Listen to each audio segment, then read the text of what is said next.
السلام علیکم مینوال امید لرم چې تاسو به ټول روغ جوړ کوئ. د تیر اوسیدونکي اسانین عزتمنو چې د خپل پلار اخر د څه د وجې نه بېدردۍ سره قتل کړو او یو سړي د عزتمنه خپله خواږه مور خو وژلې ده. زه ټول معلومات نن زه تاسو سره په دې ویډیو کې شریک کوم. ما سره ویډیو تر اخره پورې وګورئ چې تاسو ته پوره معلومات در ورسیږي. د دې معلومات نه مخکې هر ول زه تاسو ته دا یادګینه وکړم، تاسو کو چارې زموږ په دې سوپر کلیک چینل کې نوي وئ، چینل هم نوي سبسکرایب کړئ. مهرباني وکړئ تاسو زموږ د سوپر کلیک چینل د سره سبسکرایب کړئ، خوا کې سره د ټلۍ نشان ووهئ چې هر یوه نوې معلوماتي ویډیو تاسو ته په اسانۍ باندې در ورسیږي. عزتمنو نن سبا دغه شانته ډېرې واقعه مخې ته راځي چې نن تاسو ته زه دا کومه ډېره افسوسناکه واقعه مخې ته ږدم.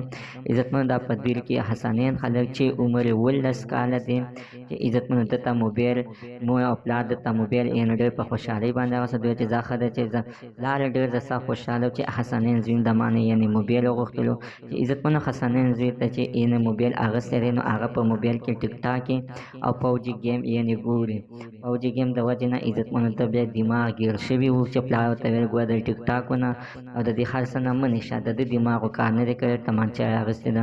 او خپل پلار بېدردۍ سره وژلی دی او خپله مور خو یې وژلې ده. خپله مور د دغې دپاره ووژله چې مور سمدستي چغې کړې او کله یې خبره کړو نو دا ګبراو شو، ویرېدلو چې عزتمنو ده بیا په ناخطا کې د ده نه خپله مور خو ولګېده. دغه مور بیا یعنې ویلې چې زما زوی د ګرفتار نه کړی شي، زما زوی دې برې کړی شي،